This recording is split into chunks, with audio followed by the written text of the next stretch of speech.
Sheamus is the new Intercontinental Champion. We saw Gunther tapping out, and that's how SmackDown ended.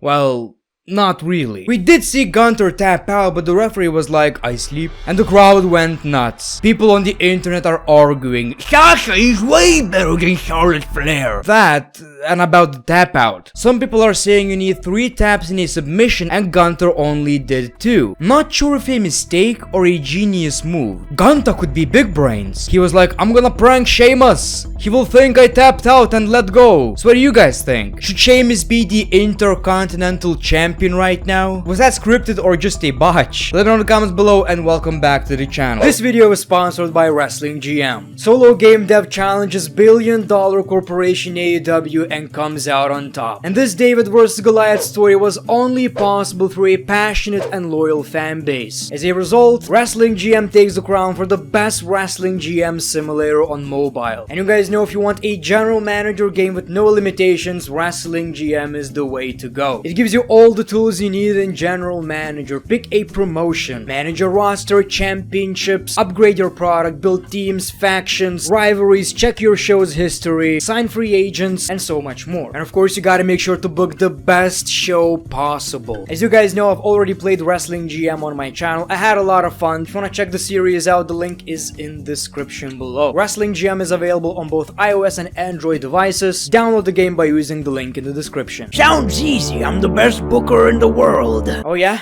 Prove it, Mark. Download the game. Season premiere of SmackDown was actually pretty amazing. For the first time, we saw Triple H on television ever since he took over. We got another banger between Sheamus and Gunther. LA Knight is back. But this show kicks off with Triple H. There will come a time where you believe everything is finished, but that only when things begin.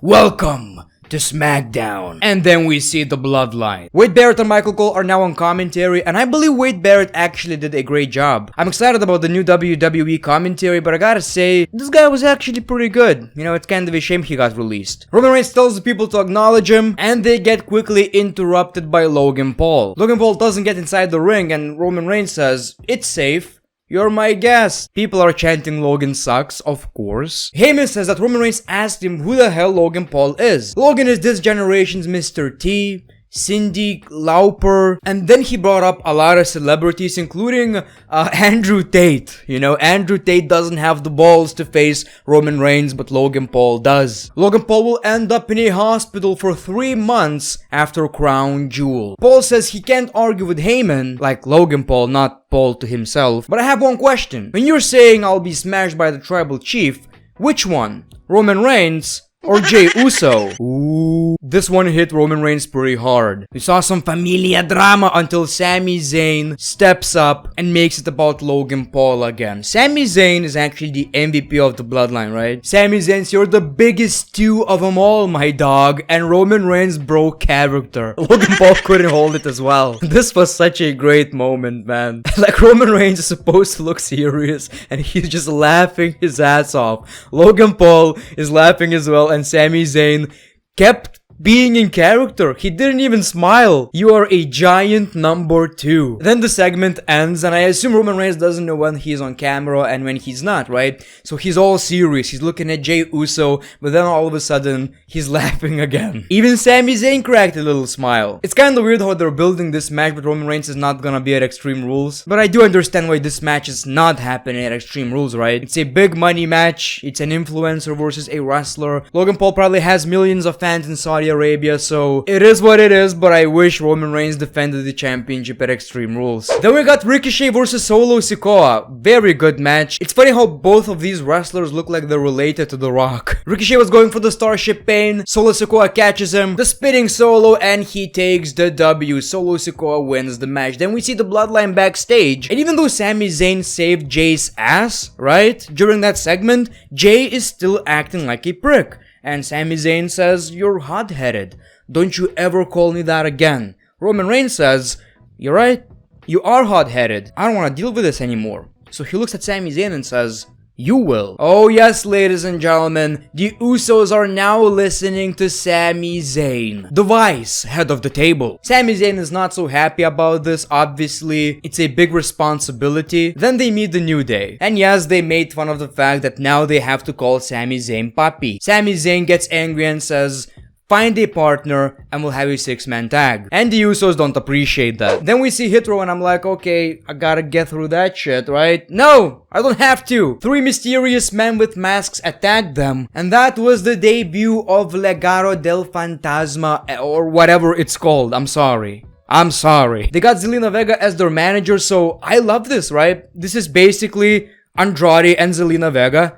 But Zelina Vega is with more men now. Like, this is pretty much the same gimmick. They sent a message to the SmackDown locker room and said, SmackDown is our show now. Not gonna lie, this looks pretty promising, right? Like, it does remind me of the Bloodline in a way. Obviously not as good, not as legit, but you get the idea. Another family. We got possibly the final tease of the White Rabbit. And yes, something is happening at Extreme Rules. Then we got Shotzi and Raquel Rodriguez versus Sonya Deville and Xia Li. This is actually a pretty short match. Raquel Rodriguez and Shotzi won. Seems like this is going to be a new tag team. I'm not sure why Aaliyah is no longer with Raquel Rodriguez. Is she injured? I don't remember, honestly. Then we saw Karrion Kross and Scarlett. Just before Karrion Kross finished his entrance, he got attacked by Drew McIntyre. We saw this trap again, and this was a pretty brutal fight. Like, it got me excited about it. Obviously, it's such a silly stipulation, right? Like, it's dumb. I kinda had a feeling it's going to be brutal, but now we just got a little taste of it. I think it's going to be a pretty awesome match. And their partner is...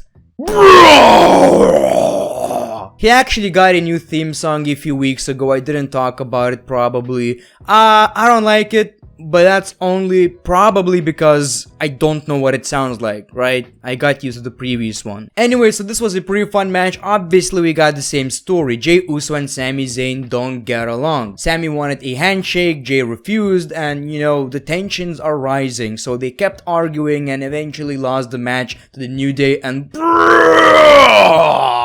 So far, Sami Zayn is struggling. Then we see Max Dupree attacking the Maximum Male Models. Maxine doesn't get it. Why, Dupree? Don't call me that again.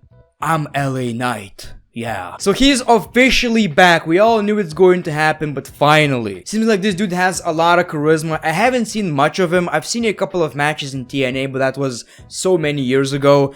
So it's gonna be interesting to see what kind of gimmick, what kind of character, and whatever he's going to do in the WWE. And then it was time for the main event. Sheamus versus Gunther Part 2. Match so important, so hyped up. Bret Hart tweeted for the first time in a month. Now the question is, did it live up to the hype? And honestly, I would say kinda. It wasn't as good. The physicality was amazing, man. Like, Sheamus was all red, which probably doesn't take much for Sheamus to get red, but you get the idea. Hard-hitting match. The quality of the match was great, but now we have an issue. It's for the championship, right? So Gunther shouldn't lose. Sheamus shouldn't lose as well for the second time in a row clean. So now we have an issue. Well, the match itself was great, but obviously a lot of people are going to have a problem with the finish. So before the finish, we got this.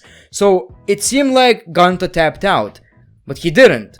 Sheamus was like, what the fuck? He tapped out, alright? He tapped out, alright? You get inside the door. But the match continues. Then we see the brawl between Imperium and the Brawling Bulls were actually backstage for the whole match. Then the referee got distracted. Gunther hits Sheamus with a shillelagh and retains the Intercontinental Championship. So that was the finish. I can only assume WWE want to protect both of these guys. We're going to see a rematch in the future. So, you know, we don't really want to hurt Sheamus' reputation. And that was your SmackDown. I'm keeping it short. Extreme Rules is happening today. Cannot wait for the pay-per-view. Let me know in the comments below, do you believe that Bray Wyatt is going to make his return? Thank you for watching The Great One. Peace, love, and hugs. It's been a pleasure.